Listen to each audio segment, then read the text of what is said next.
And welcome, my friends, to Monday Mindset Mojo. I'm going to try not to knock over my camera. We're here with the biggest panel ever on my birthday. That's right. Today's my birthday. These guys have come to celebrate my birthday. I didn't tell any one of them because it is my birthday surprise to have them in the studio today for Monday Mindset Mojo. We're going to be talking today about unmasking the modern man's mindset. How do you break through those barriers? How do you find purpose in your life and know this isn't just for the men? This is for men, for those that know men, and those that love men, and those that are struggling with men. Because, in the modern world, you may experience how the world may be crushing, or you think the world is crushing your ability to think independently. And we've got a stellar cast on deck for you today. We have Pep from at Pep Talks blog, Lauren from at Lauren underscore K24, that's on X.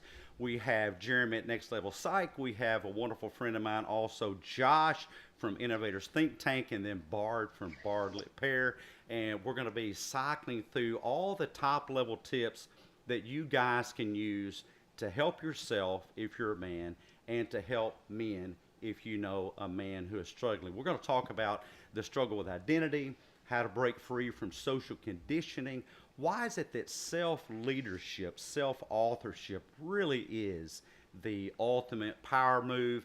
And then what about discipline? We're going to kind of talk about and demystify discipline, and then get finally into some mental toughness, cognitive fragility. How do you manage that balance between, leveling up your thought processes? And so without further ado, let me introduce my panel. Guys, it is so wonderful to have you here today. I appreciate your patience. We had some kerfuffles in the background, but we're going to go around the room today and have each of these wonderful, wonderful friends of mine introduce themselves in order. And we're going to start with Pep. Pep, tell us about what you do on X, what you do on social media, and just kind of let the audience get acquainted with you. Well, first of all, I want to say happy birthday because I had no clue about that. Yeah, really wishing you a beautiful day with that. What I do on social media, I write about connection, authenticity, and just trying to be with reality as it is, rather than turning it into something different. Um, Write books about that. I facilitate workshops about it, free, some paid as well. And I think that's in it in a nutshell. Well, let me ask you, Pep, what's one of the biggest struggles that you find men running into in this day and age? Hmm. Well, I mean, obviously, I'll be biased towards who are the men I'm surrounded with, and what are the patterns I see there. But what seems to be common to me is the desire to figure out what it means to be a man or how to be one, and then looking to some sort of inspiration or authority, a father figure, to try to tell, like, or inform us or men in general, here's how you do it. And I think in that process itself, there's often a loss of connection with the self and what's really alive in us, and what's really, what does this mean for me, kind of stops the process of figuring that out, and it's externalized. And that's maybe not the root of the problem, but that's a problem I see, a Yeah. challenge I see that many men face. Yeah, and fabulous. We're going to dive deep into some of those things, and so thank you, Pep, and the awesome Johnny Vedmore from TNT Radio Days. Johnny, it is so great to have you here today, all the way from the other side of the planet. And Johnny does a wonderful, wonderful podcast. You can tell folks about that. But Johnny, I first met him, gosh, it's going on about a year ago, when he was on the Exposium launch. We do an Exposium, making spaces better places, and Johnny and I have been great friends since then. Tell us about your background, Johnny, and what do you think are some of the biggest struggles for men today? Okay, complicated background. I've had a really varied life, lots of ups and downs, lots of sadness, lots of happiness. But I'm an investigative journalist nowadays. I tend to go deep and tackle subjects that people have trouble tackling in ways that other people don't necessarily tackle them. I'm a deep diving investigative journalist, so I do a lot of long form articles, and I have to kind of like get to know other people's lives and know the subjects that I'm researching so that I can actually find the information that no one else can find. And that's kind of what I do. I kind of get into people's lives. I kind of manhunt the history, the real history there. I really like that sort of stuff. Um, uh, in general, it's really hard. I listening there is true. You with being a man, you need to be a mentor that's somewhere between bundles of patience and oodles of urgency. You need to have this ability to communicate with especially younger men on issues that are abrasive and cause them troubles so that you can lead the next generation. Because whatever happens, every single bit of my work always says the same. Humans are trying to understand how to lead the next generation in the right way. We complain on the conspiracy world, and in the conspiracy world, we complain about all of these nefarious people doing leadership programs and the like, and that's like my bread and butter of what I study. But if you take away those leadership programs, we need to replace it with something that exists within society, in reality, in your communities, all around you. And you've got to look for the opportunities to have positive effects on not just yourself. For that, you need self-esteem. You're quite right. You need to have be in control of yourself and know your own mind. But once you do, you need to really, that's when the work really begins, and that's about going out and finding those guys who are burning bins outside or causing trouble down the street and giving them some form of direction to. And that is through inspiring, through motivating, and through learning how to communicate properly, which is what you do so well, Dr. Eve.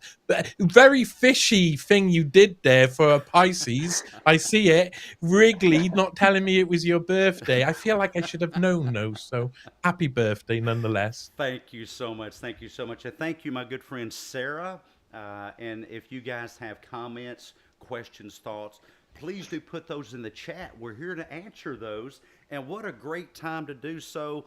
Nilo, thank you so much. Singalingables, I love that handle there. Thank you so much. And Sherry, dear friend Sherry, does a wonderful space called Ladies Locker Room, which every now and then her and her co-host Barbara and Jane, naughty, naughty, let me sneak into the ladies' locker room and converse with them. Thank you guys so much. Luckily, it's not on camera, but good to see you guys here today. I really appreciate that. And Sherry says, good morning, ladies and gents. And Creon, thank you so much, my friend. I appreciate the happy birthday wishes. We're going to go to another special guest that I had the privilege of just meeting. Lauren is a psychologist and intellectual powerhouse. She's got a sharp, no nonsense approach. I love no nonsense approaches to mental Thank you. fortitude, aristocratic thinking. She'll have to describe that, and a wonderful, wonderful Yeah. term that I would highly recommend called personal sovereignty. Lauren, tell us about what you do on X and other socials.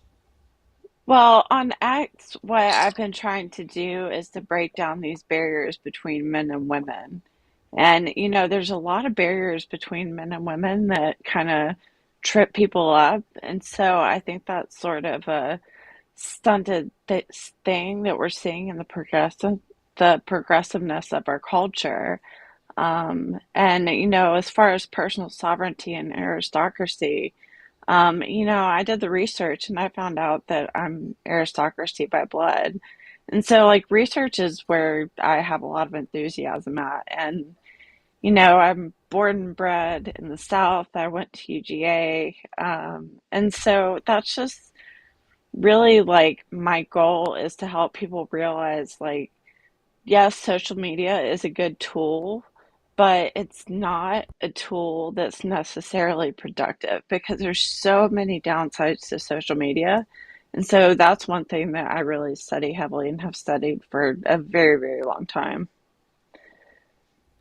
And happy Awesome. birthday. Oh, thank you very much. Thank you very much. In a bit, later on today, I'm actually going to have the same birthday cake that I've had most of my life, a Isn't it store gone off bought by now? yellow cake, store bought yellow cake with chocolate icing that is store bought. And my wife always wrinkles her nose. Why would you want a store bought cake out of a box when I can make They're you a so much homemade better cake? homemade. They well, that's what she says too. But I think it's a patterning thing. Jeremy knows a lot about that. I'm sure Lauren does too. I've just had that cake Yeah. for most of my life, and thank you guys so much. Well, Josh, my good friend Josh, I noticed that you are actually not covered in baby vomit this morning. Josh is a brand new dad, and he had a rough night. Congratulations. And we were Thank talking you. about not Josh not being on camera, and I'm so glad he decided to be on camera. Josh is a 30 under 30 innovator, entrepreneur, host of the ITT, the Innovators Think Tank, which I am privileged to be a guest on frequently. He is a martial artist, and goodness, what a unique skill, a great skill for dads to be martial artists. There's a lot of ducking and dodging when you're changing diapers and things like that. And a business strategist. And Josh is going to talk to us today about discipline, mental toughness, and high level thinking. Josh, what do you do on X? Tell us a bit about yourself. It is so nice to be here with you guys. And Dr. E, thank you for having me. Nice to meet the other panelists as well. Really nice to meet you guys, and awesome to be here with you guys.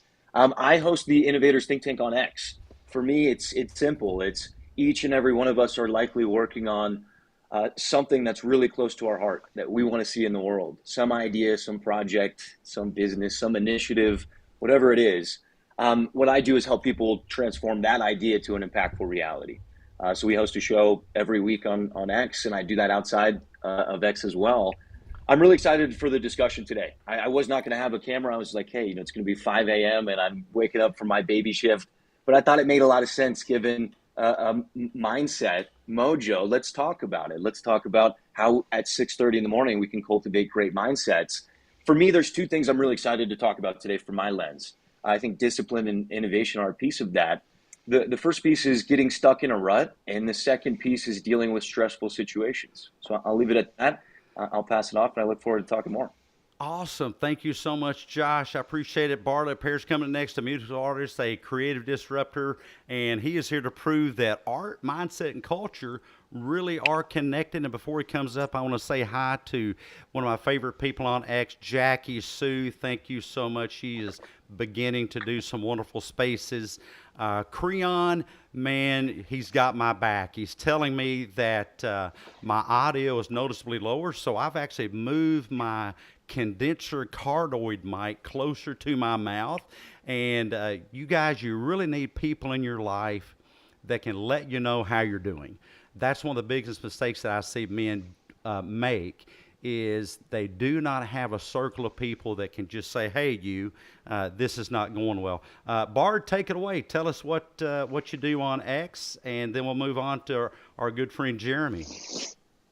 Yeah, great to be here and happy birthday. So, like Johnny, I did a little investigative reporting and I noticed you don't even have birthday balloons on X. So, I don't know how you pulled that off, but it was very, very clandestine. But happy birthday. And I manage two accounts on X. One is this one, Bartlett Pear, and that's part of a meme coin, very new to me, and that's part of what I have to share is just sometimes you gotta just jump in. That's how I typically run with life. The other one is Singalingables, which I've been making some comments, and some of them might get snarky. So I guess what I have to share is really related to a lot of musically. I always speak in musical terms, but I want to actually focus more on drama and acting today, specifically actions and objectives, because I think it's really important as men that we check ourselves and this is as people, as humans, and make sure that our actions are aligning with our objectives. And that's something that I really first formally learned in theater, but really applies to every discipline, in my humble opinion. Awesome, awesome. We look forward to hearing about that. And Bart, thank you so much. Investigative reporting, snark investigative reporting. Gosh, I did not. I can't believe we have two snarky investigative reporters on our panel today. You guys know me. I love a little bit of snark, but my dear friend Bryce. Um, Barbecue Beef Balboa, Bryce Noble wishes me a happy birthday, and Bryce, it's actually more like my 30-something birthday. As I tell my wife, I'm in my prime, and quoting the other gunslinger on Tombstone, she says, "You look it." And so, thank you so much, Rocky. Well, finally, let's go to the other guy on stage, a colleague of mine. And this was all Jeremy's idea. Jeremy and I started talking about this some time ago. Jeremy is a fascinating young man. I know you guys are anxious to meet him. He's a scientific author. He's a therapist. He specializes in EMDR, trauma treatment, resilience building. And he does another thing I enjoy, which is debunking psychology myths. Jeremy, introduce yourself. Tell the audience about yourself.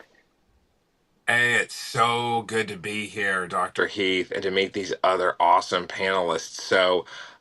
I'm really passionate about resilience and trauma reprocessing. So, EMDR therapy stands for eye movement desensitization and reprocessing. So, it's a mouthful, but basically, it's a model where you have clients in session think about whatever their traumatic intrusive memory is, and you ride it out like riding a wave with them and have them do some eye movement or some tapping, hold some buzzers, whatever. And so I bring that up to a lot of my male clients because I work with women and men, but I have a passion for debunking, as you said, myths about therapy. And one of them is that therapy just has to be about emoting all the time and only talking. And actually, it can be a lot about reprocessing and going through memories and taking the negative emotion out.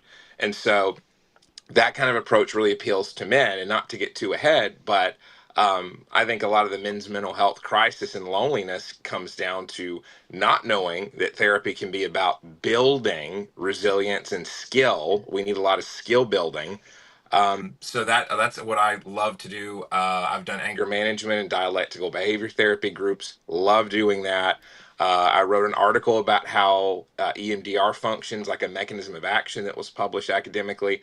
So, and I have a real passion for guesting and hosting spaces here. I like to do short form content about trauma and relationships and all kinds of um, life hacks and things like that for TikTok, for Reels, just to put some things out there that are actually helpful and not like just toxic positivity or negativity. And I love talking about church hurt as well. So I think I'll land the plane there, but I'm really happy to be here today. Now, With I didn't get everybody. that last comment, Jeremy. You like talking about what? Oh, church hurt. So trauma from spirituality as well, and people who Oh, have and you kind of call that left. church hurt, HURT? Yeah, All these new yeah. terms, guys. I guess I need to update my new terminology for 2025 because y'all are just blowing me away. I need a notepad or something. I honest to goodness, have never heard that term in my life, but I love it. Church hurt. Well, we're going to do a bit of a round robin, guys, and you're welcome to. My panelists here, just go ahead and jump in. But I'd like to kind of start off with, why do you think so many men are struggling today, and why does it seem like men today really they seem rudderless? They seem not to know who they are. They seem not to know how to identify what is the most meaningful thing in life, and they really lack clarity. What do you think? I can hop in on that one, Dr. Go Heath. ahead, Lauren. Yeah. I think that a lot of men, like right now, we're in a mental health crisis, and I think that a lot of men are struggling to cope with the terms that they need psychological help, and therapy in some sort of fashion. And so I think that's one area where men are really struggling is that it takes a big leap and bounds to actually be self-aware enough to go to an actual therapist or a psychiatrist or a psychologist, because these are some things that like have to be worked out internally within men. And if they're not, then you're just going to have depression, anxiety, all the above. So I think that's one good starting place for men is to try to get into therapy. Why do you think, and anybody can answer this, especially you, Lauren, but why do you think that there's such a barrier that I mean, even Elon Musk put out a post that says, "Put on my tombstone, quote, never been to therapy." Why the pushback? Why has therapy become so demonized that men think that they must be weak to go to therapy? I'm a guy. I do therapy. I've been in therapy. I've been in coaching. I don't think that it means weakness at all. I have sitting right out there a 2004 diesel truck. I don't have a degree in diesel technology. I have a degree in neuropsychology. I have a degree in forensic psychology. I've got a decent IQ, probably. It's never been tested. I guess it's probably pretty normal. I would hope. Sometimes my wife doubts that. But I do not know how to work on my diesel truck. So if my diesel truck breaks down, I realize I need to take it to an expert. And why is it that men would hire plumbers and electricians and concrete guys and hire dishwashers, or dishwasher right there has been repaired half a dozen times, that I tried to dive into it and I just messed the thing up. But men will do that, but they think that they are masters of the brain without getting assistance from the experts. Why is I'll that? throw in there. I think, to be honest, and I'll own it as a therapist, I think a lot of men are skeptical that if they go to therapy, they're just going to get blamed or told that their masculinity is toxic, even when it isn't. And so, I don't even really use that term, toxic masculinity, because I think it's a toxic person, whatever you want to say, gender or anything like that. Um, so I don't believe in attacking masculinity. I think that we have to look at the causes for the men's loneliness and unaliving epidemic, because I'm YouTube savvy enough to know not to use the S word. But I mean, I have a lot of empathy for guys. They don't want to go somewhere and be told they're defective. Uh, who wants that? To be quite blunt with you. So I think there's something to huge loneliness levels. Bowling leagues, smoking rooms, you name the kind of places men used to go to gather for same gender friendships apart from their romantic life, and a lot of that's evaporated. And so people need that, though. They need non-romantic friendships and community that act as an anchor in the midst of whatever other stuff is going on. They don't have that as much, so that's one thing.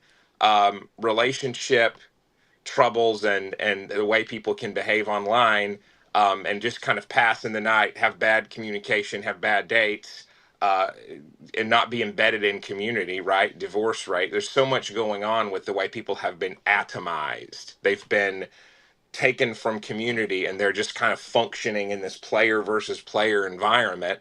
Um, and a lot of men don't go to college. They're not developing their ambition or their relationships the same way with guidance. And someone brought up mentorship earlier, and I think that's a key pathway. But I just want to own it and say, as a therapist, I understand why people wouldn't want to go to therapy if they think it's going to be basically just um, some slap on the wrist and anti-masculinity. So I'll end it there. Especially If relationship therapy. The thing I get most of the time is the guy automatically thinks that, since everybody blames me, I'm the bad guy, so the clinician's going to think I'm a bad guy, and the clinician often leans into that. And I like to point out, look, if you're sitting in a session with me, I'll try to get both hands on camera here.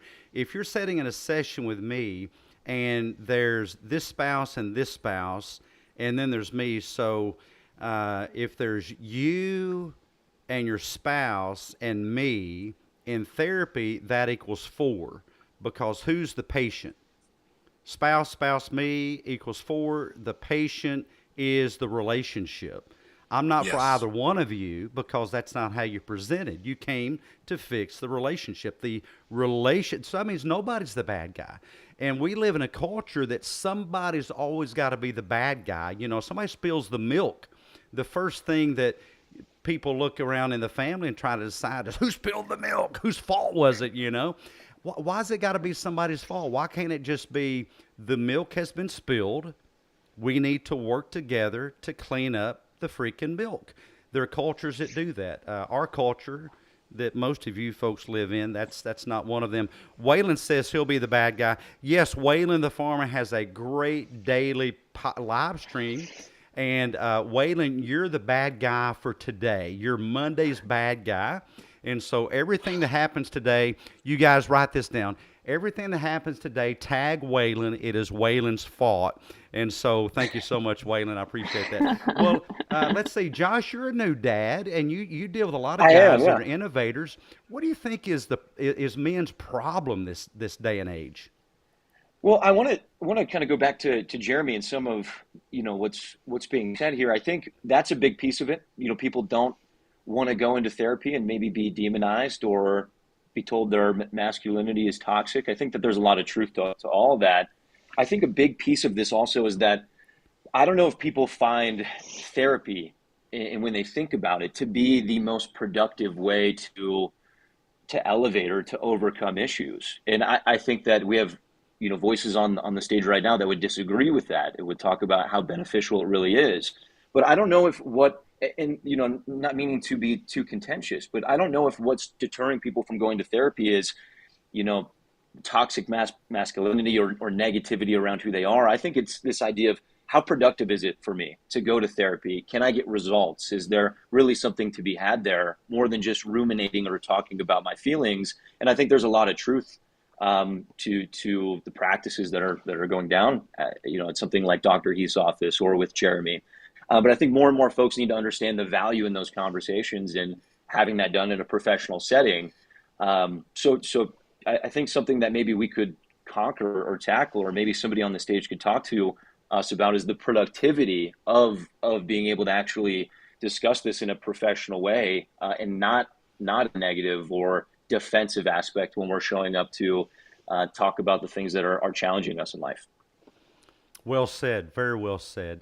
And Josh, yeah, I mean, as a new dad, I think we need more and more people teaching boys what it means to be a man, and it's not never crying. It's not experiencing emotions. I love emotions. I have emotions all the time. I have an emotion right now. You may not even notice it. But men think that having emotions is just a terrible thing. Listen, guys, you're engineered that way. You're engineered that way. Johnny, you do a lot of investigative reporting, and the question I'd like to ask you, because it seems like that you dig into some areas where men, it's kind of men behaving badly. So what do you think it is with the struggle with character or lack of character that leads to men behaving badly?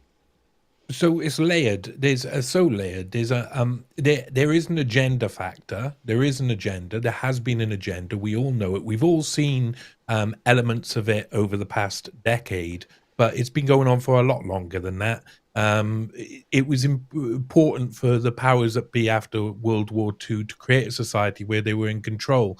And to do that, you have to disempower the most powerful people who seem to be within society. And at that time, it was men, whether we like it or not.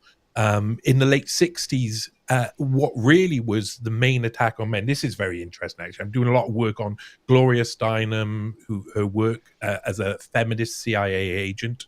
And one of the things that really happened was that the feminist agenda got co-opted by intelligence agencies so that because women really are the ones with all the control.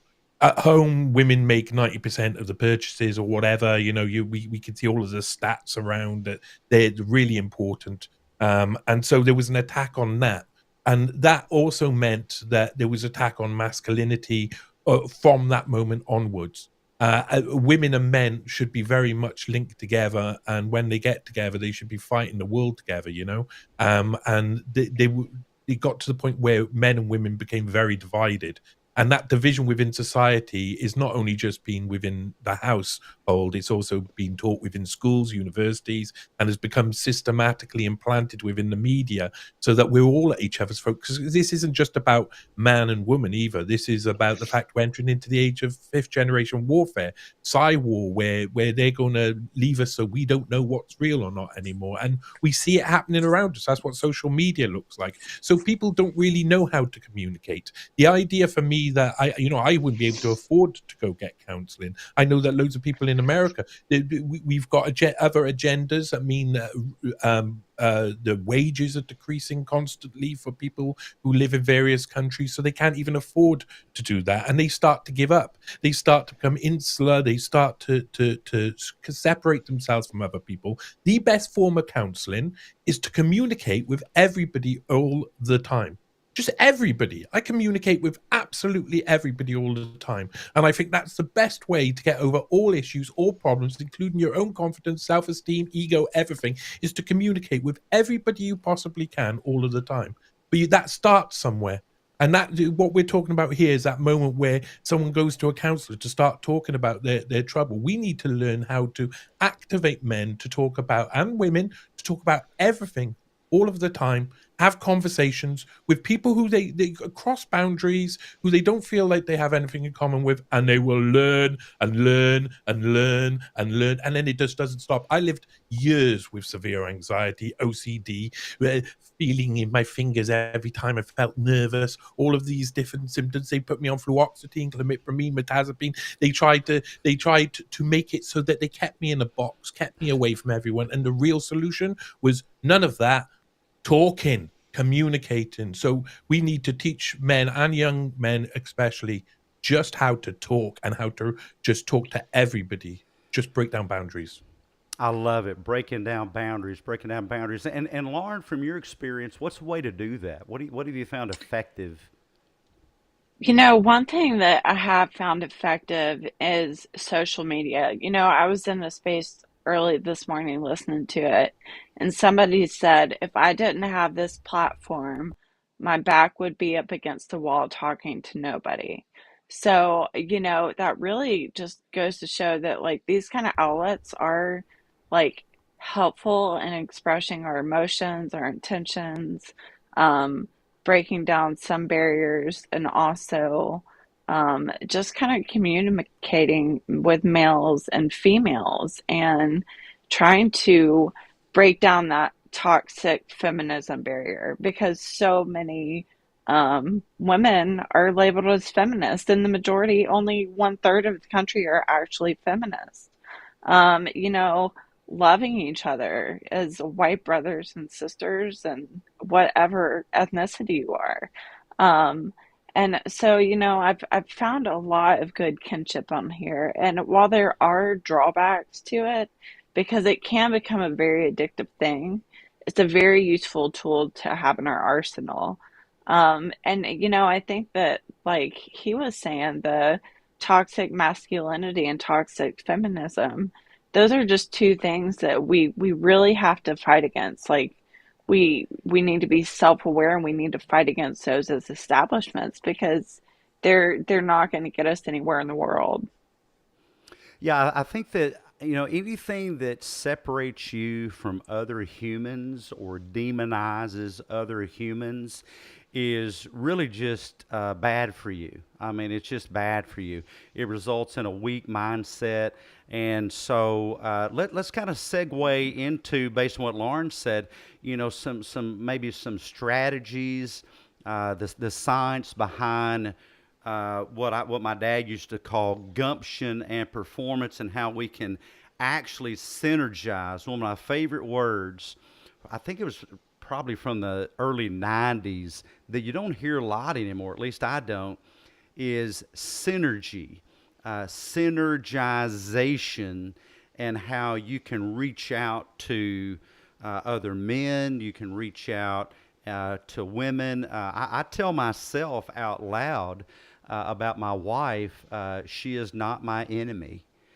Just because someone says something that you don't prefer to hear doesn't make them your enemy. It's almost like our ears have become so sensitive that we really cannot tolerate hearing anyone disagree with us. That is such a dangerous thing because, as Marcus really said, it's really just air set into motion. And so, Pep, I think this is one for you. Pep Talks blog, of course, is what have you what have you found to be some workable strategies for synergizing in a way that enhances our performance as well as men or as women or as part of the whole society? Hmm. Yeah, that's a wide question. Could answer many things. So I'm trying to gather my thoughts a little bit, like how to bring it into this topic. A lot of it is in what you mentioned.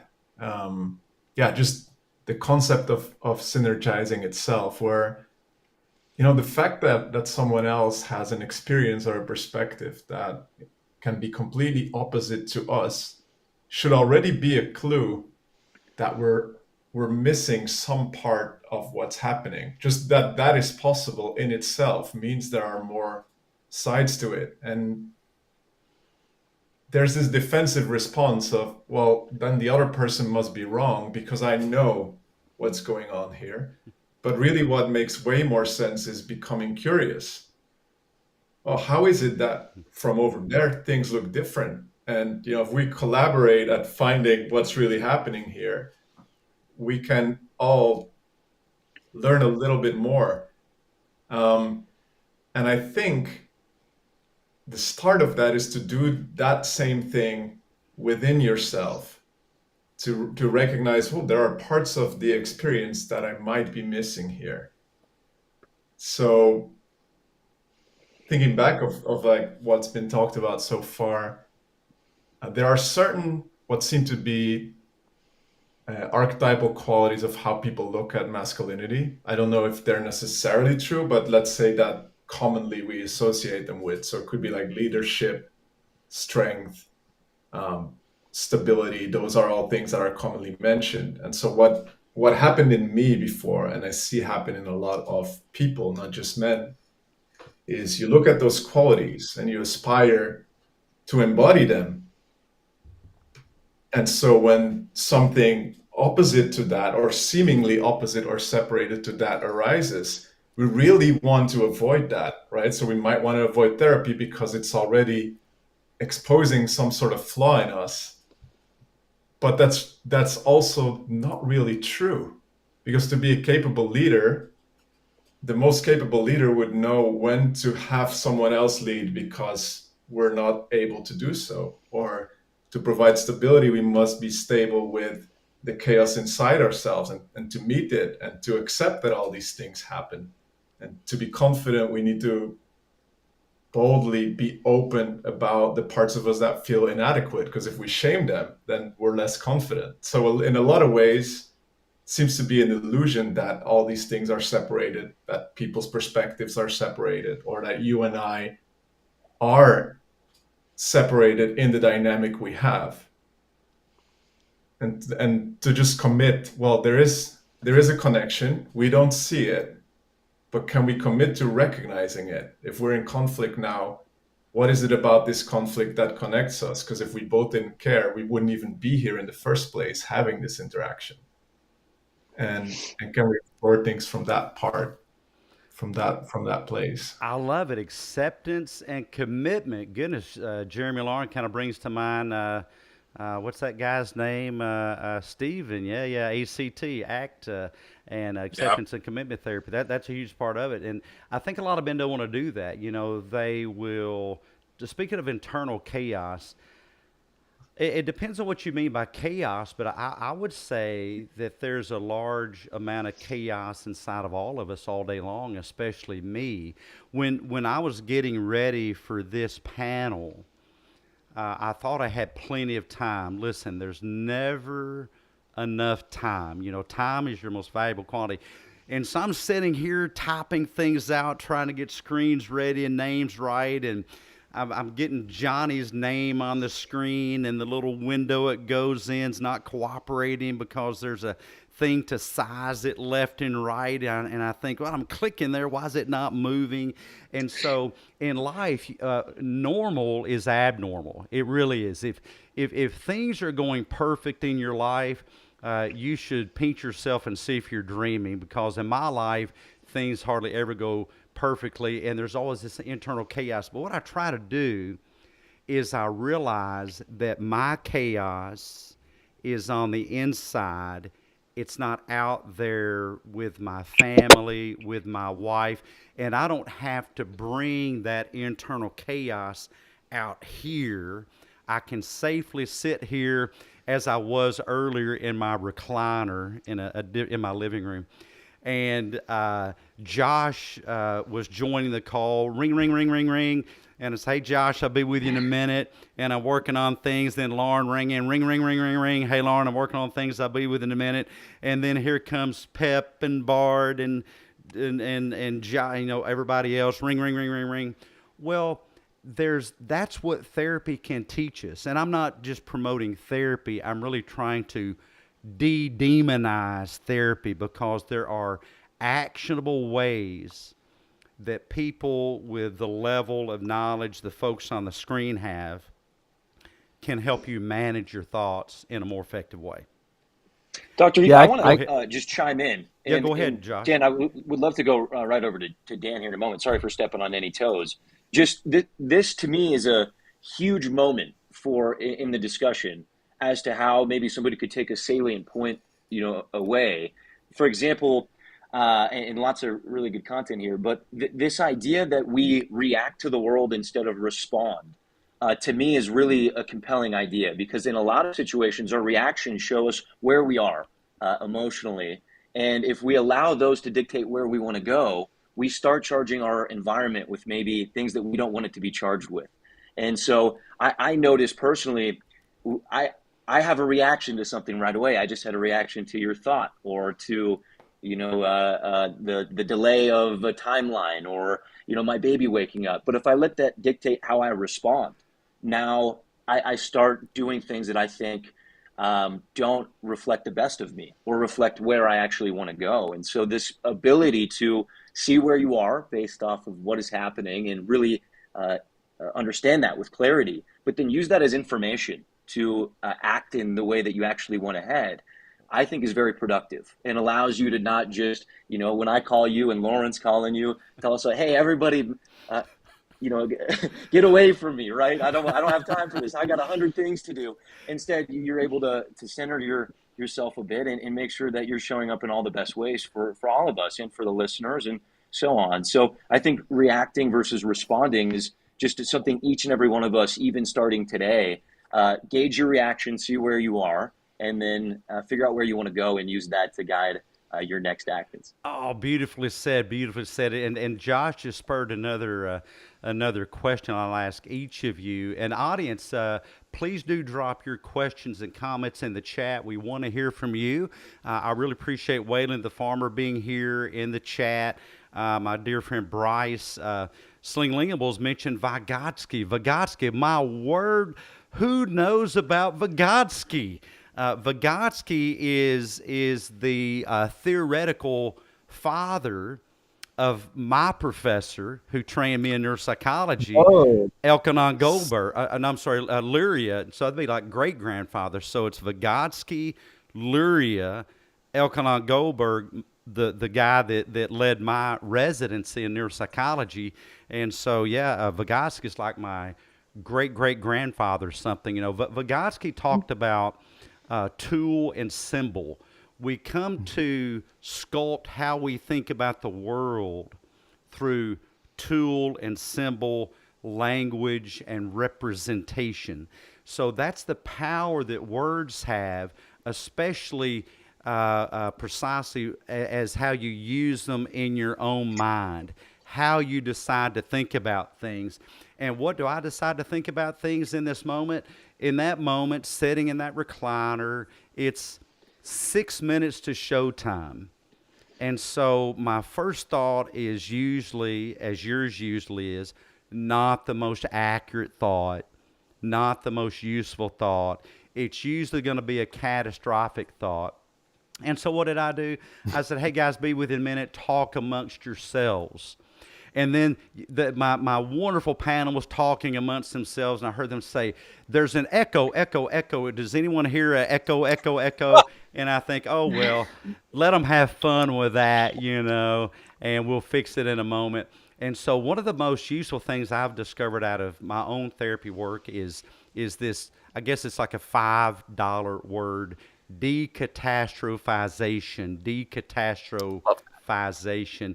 And because if you really curate your catastrophe scale, which I'm sure Josh knows and some of the others that are parents know, if you learn how to really recalibrate your catastrophe scale, once you recognize what is a true level 10, well, what would that be?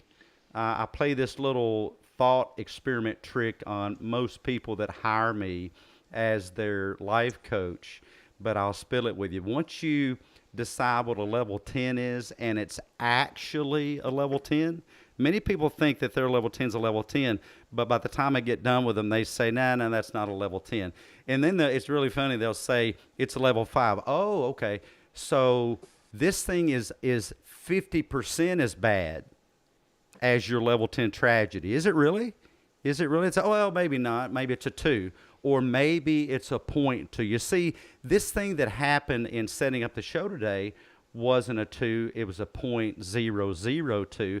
And looking back on it, it's something that I should pay these guys for. If you're ever in the neighborhood, I'll buy you a latte. I'll pay you with a latte.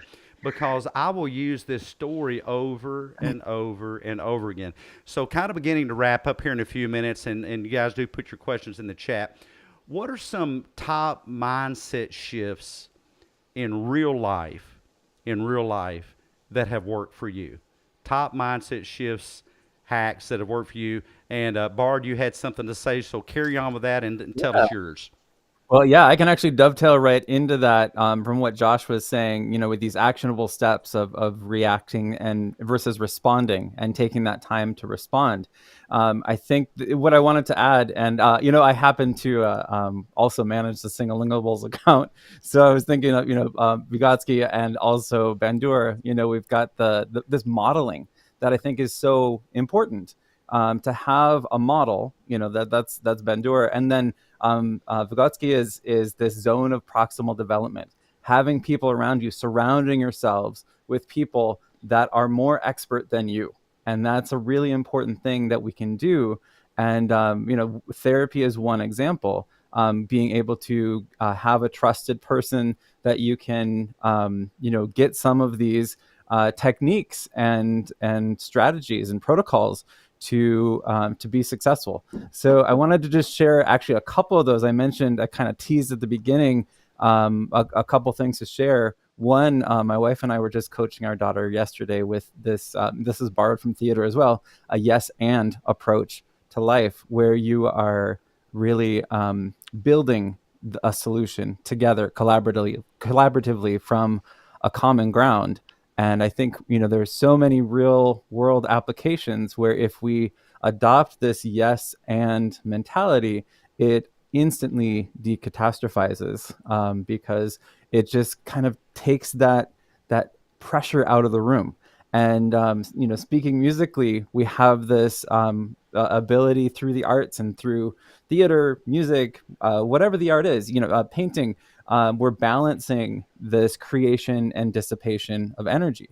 And we can take that into our toolkit for life by, taking that second moment to breathe.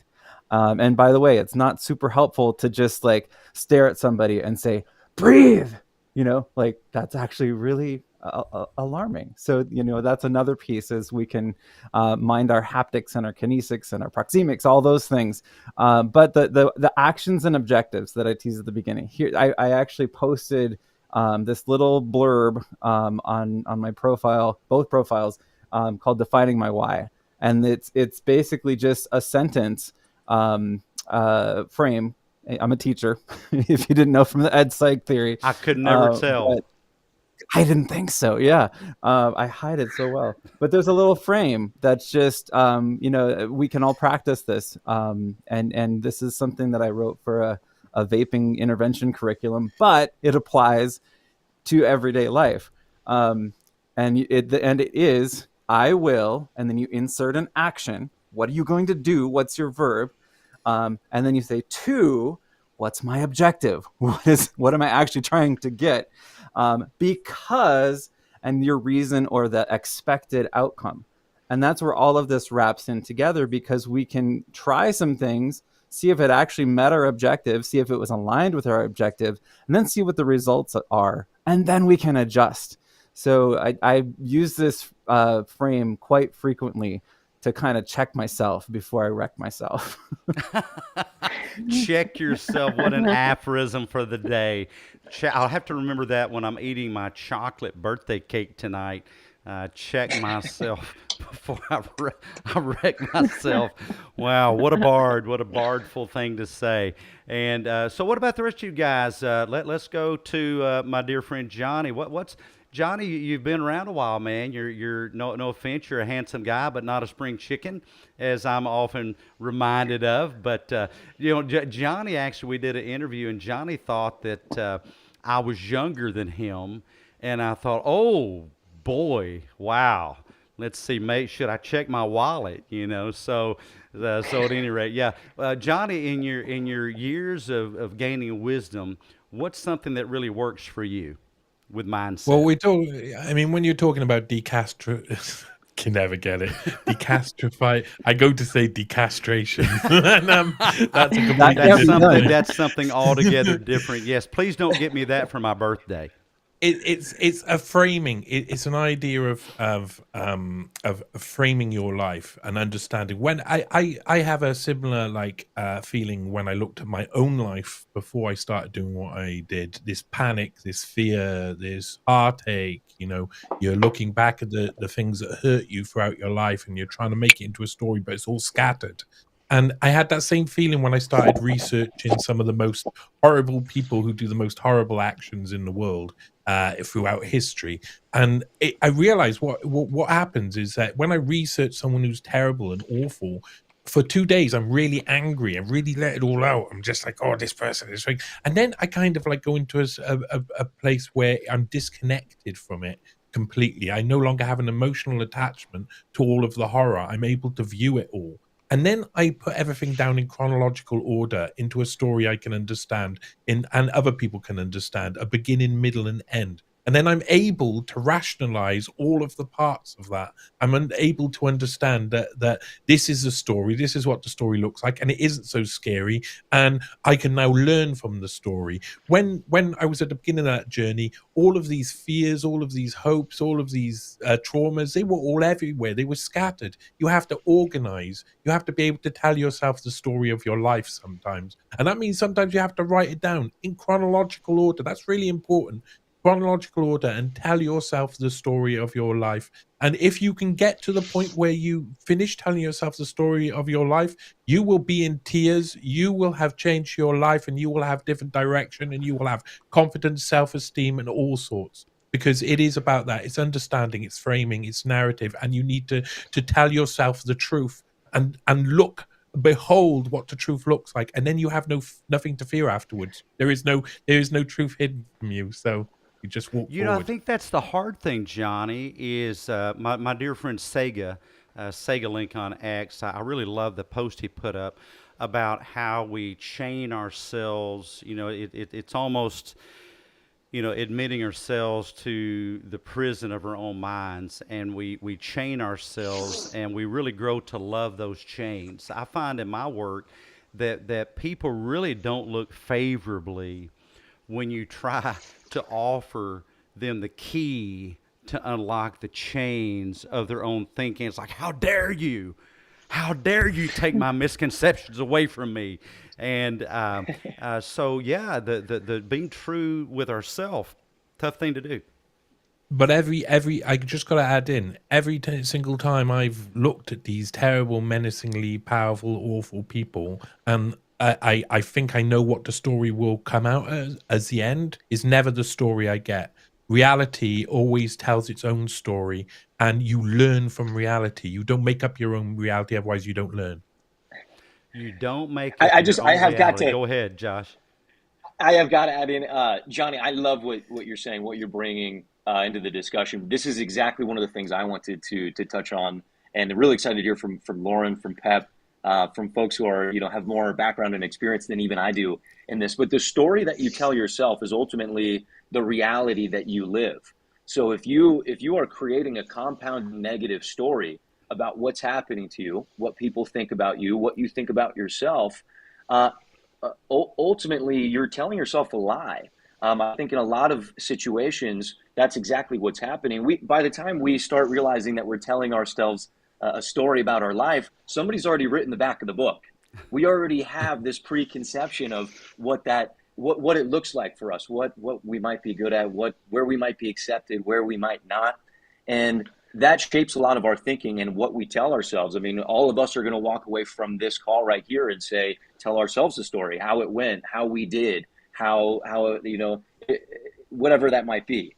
And so being able to be the arbiter of what is real, what is really happening, and what am I telling myself that's happening, and trying to figure out the discrepancy between those two, I think is how you actually get to have a more sober lens on what's happening in your life, and actually create the outcomes that you want to create. Absolutely. And Well, go ahead, Lauren. I was going to say, Josh, this is when self-discrepancy theory comes in. And this is when we have differences between our ideal, our actual, and our ought selves and people. And when we have those differences and we have those discrepancies, that's what leads to things like anxiety and depression. And I mean, they're comorbid. So, like, if we can get to a point where we can realize these differences between like who we actually are, who we ought to be, and what we ideally would like to be, that can greatly reduce the amount of anxiety and depression in people. Absolutely. I'm typing that into the chat, Lauren, because I want to put that up on the screen. And what I would add to that is inevitably after I do a live stream, after I do a space, I do 6 spaces a week. I do 2 live streams a week. I go live, added up 8 times a week.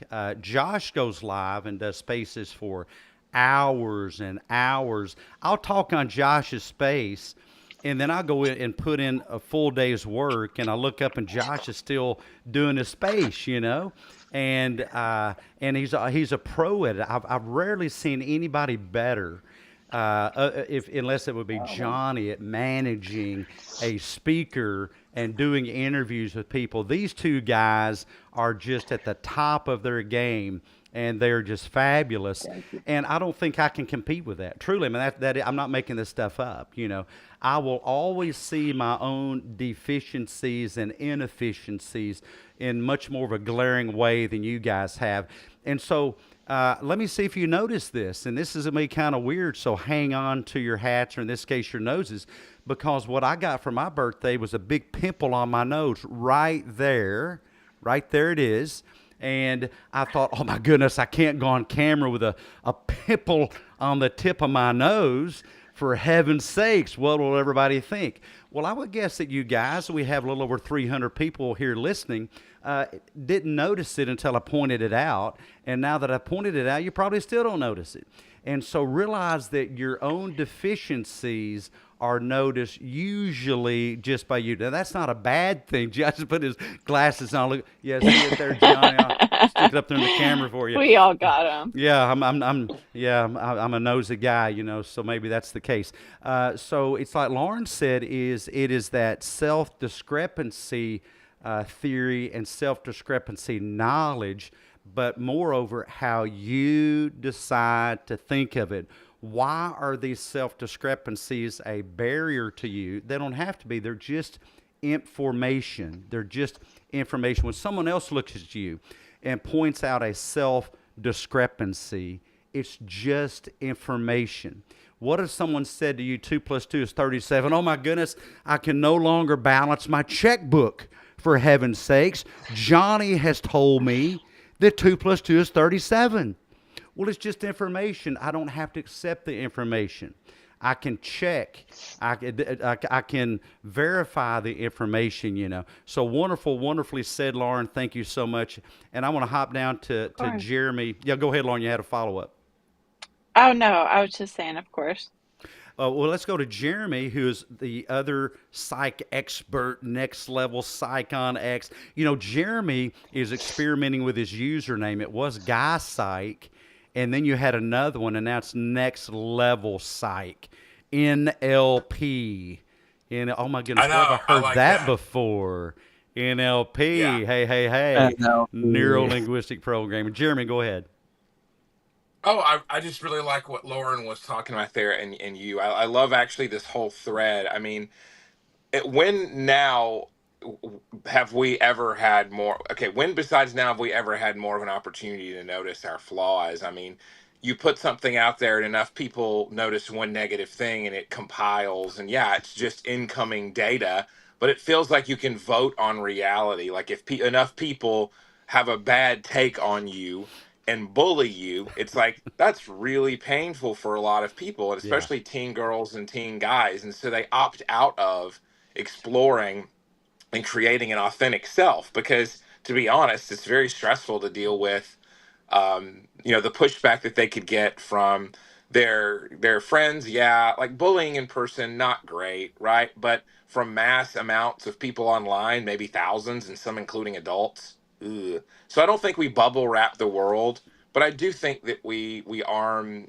kids and impressionable people of all ages with the information. Like, yeah, people are going to troll, especially when there's no repercussions, and you have to live and develop yourself in spite of that. That's a huge point. And I mean, you have to be able to notice what are your triggers and be honest with yourself about it. Lying to yourself is like a plague, I think. Now people say, oh, I'm going to change. Well, why? Because I want to. Not a great reason. You're probably going to relapse on whatever it is. Like, I'm going to change because I'm going to set these things up is the real answer. And that's where therapy can come in. It's just someone who's a behavioral consultant on seeing your blind spots kindly, maybe with some tough love, if that's your style, pointing it out and helping you to develop and look, especially for guys, like they're going to react very well to more authentic communication that gets to the point. Not all, but I'm painting with a broad brush.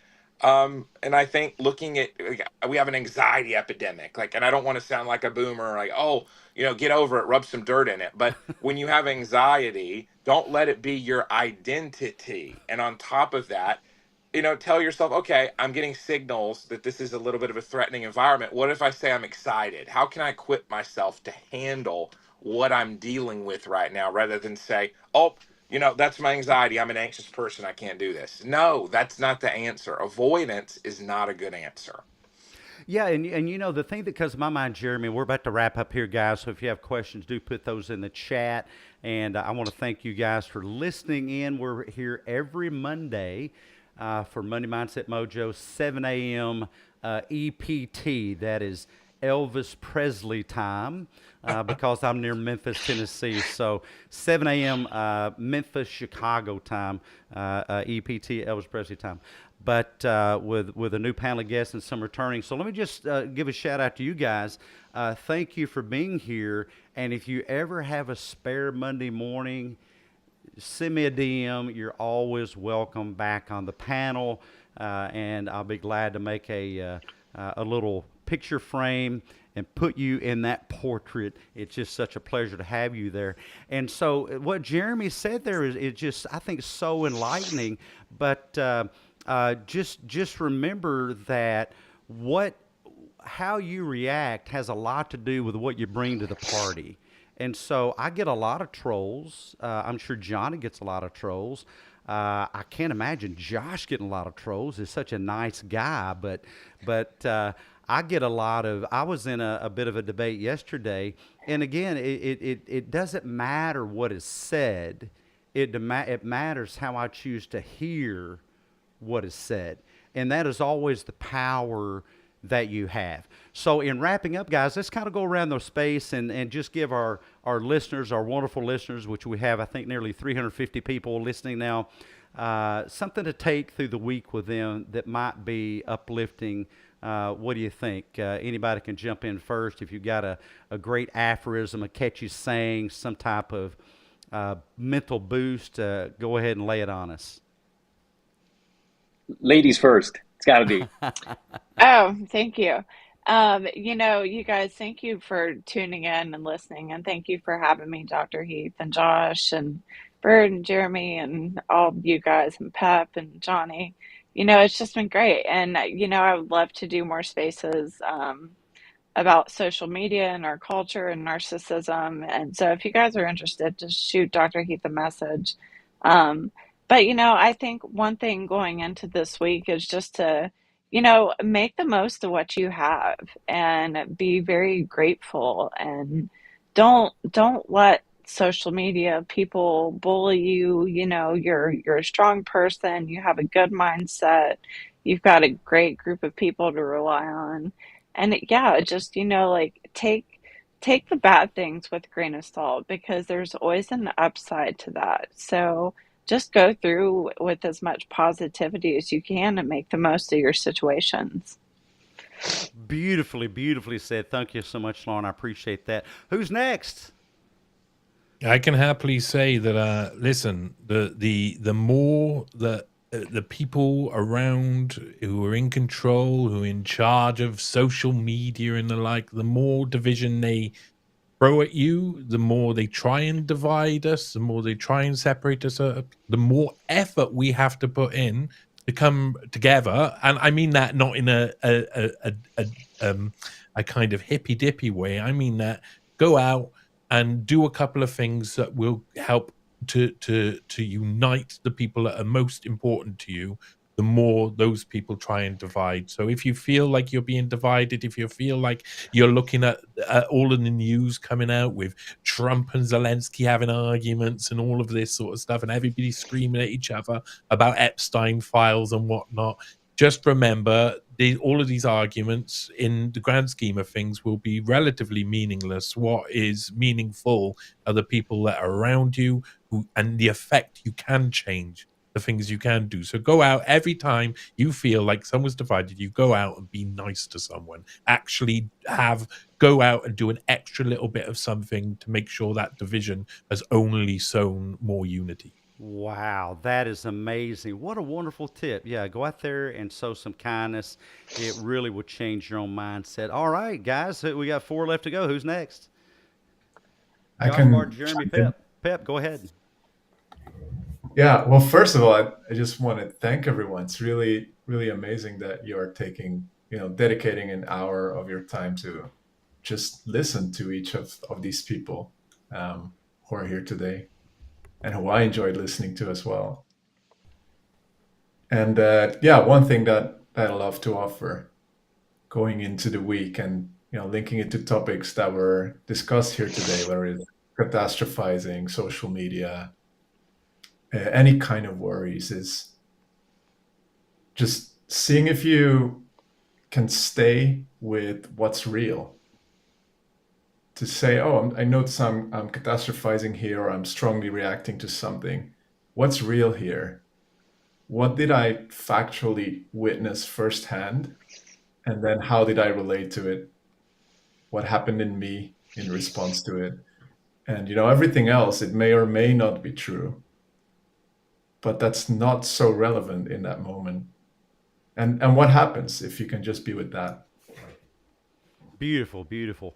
Yeah, that's called metacognition. The ability to think about your thinking is something that really only humans have, and that accounts for about 1.4%, I think it is, of the genetic difference between we humans and monkeys. So don't make a monkey out of yourself. Think about your thinking. Josh, Bart, and Jeremy. I can hop in on that just with the metacognition. That's one of my faves. And I also wanted to just kind of pull a thread on what Jeremy was talking about with identity. So being a teacher, I put a little worksheet on my profile, but I wanted to leave with this thought that on Thursday, I believe I'll be having another discussion about 4 different patterns that we have in our everyday life. With Conrad, the handle at More Life Wizard on X. And we've been having a discussion about exertion and recuperation, impulse and impact, mobility and stability, and then just our behavior and how we move. So there's these different patterns that we can pay attention to.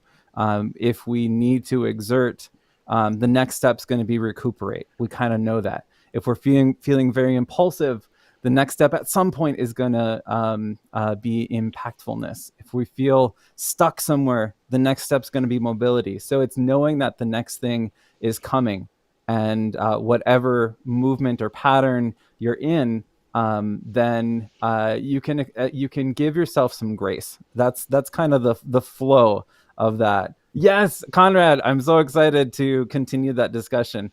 Thanks for putting that comment up there. But that's what I would leave everyone with, is just be able to take a breath and manage that expectation, and knowing that to that aphorism, this too shall pass. Love it. Thank you so much. And yeah, Conrad, a dear friend, he has been a guest a couple of times on Monday Mindset Mojo, a young man simply full of wisdom beyond his years, as the rest of you are. And Conrad agrees with what Bard said. So thank you very much, Conrad. What a wonderful man you are. And let's go to Josh. I'm going to wrap it up with Jeremy, because Jeremy and I are going to have a space in less than 4 hours specifically on men's struggles, specifically as it relates to the tragedy of suicide. And so I'll have a comment on that. Jeremy will have a comment on that. That's at the at noontime, as I say, EPT, Elvis Presley time, 12 o'clock Central, 1 o'clock Eastern. You guys join in. It will be recorded if you can't join live. So do listen to the recording. If you know some men that are struggling, or women that are struggling with some men and want to help men, share out this video with them. It's just chock full of healthy nutrition for the mind, as will be the space at noon today, Central Standard Time. So be sure and share that out. Josh, my dear friend, go right ahead. Yeah, I grabbed the mic a few too many times, so I'll leave it with something I saw before I came on here that I wanted to share with you guys. It says, gratitude will ground you, alignment will inspire you, and discipline will set you free. Gratitude will ground you, alignment will inspire you, and discipline will set you free. Thanks for Holy having me, moly. Dr. Heath. I'm really loved being here. Great stuff from all the panelists.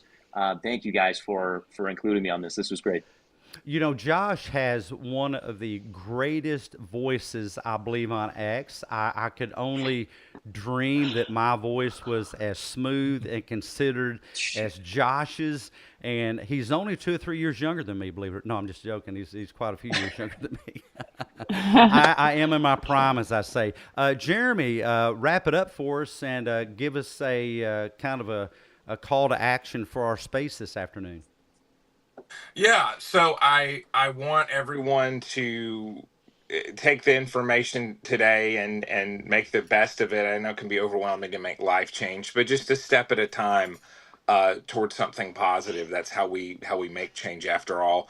So for men, just because this is the space about men's mental health, a closing fact here: men often really enjoy parallel play. So if you're a guy and you're dealing with loneliness, but you don't want to say that, because let's be honest, most men probably wouldn't, go find a pickleball league, go do some personal training, go explore what's available in your space, in your area, neighborhood, whatever, because guys often socialize in the midst of activity.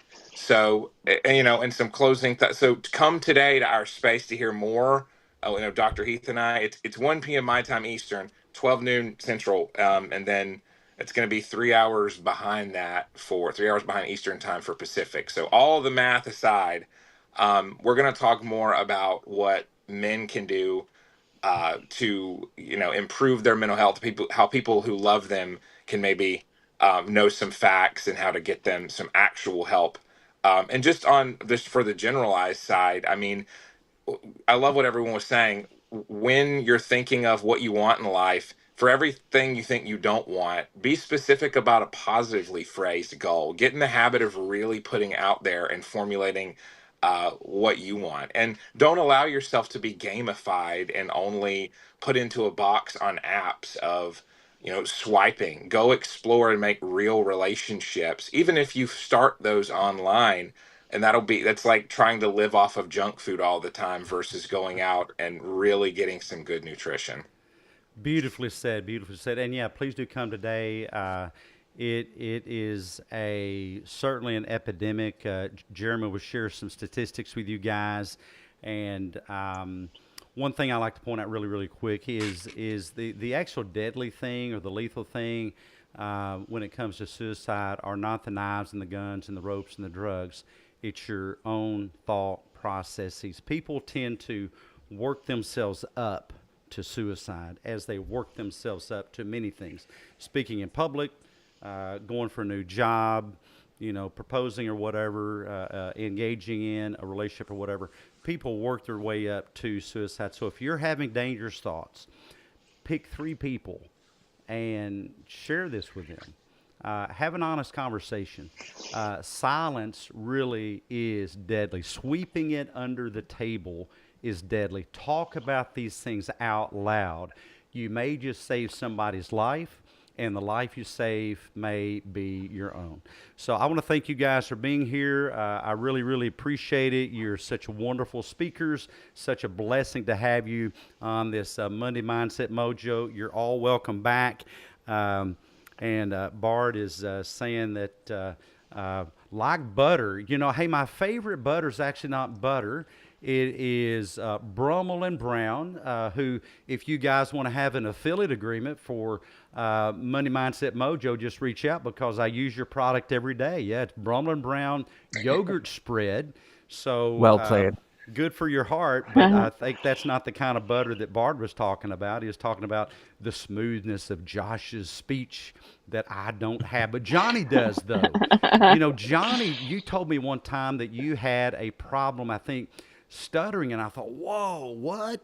Johnny is so smooth, and you would just never notice. But it just goes to show you how we first engineer our thoughts, and then our thoughts engineer our lives. Go out there, engineer some healthy thoughts. Guys, thank you for joining us. We'll catch you next time. Have a great week. Bye-bye now.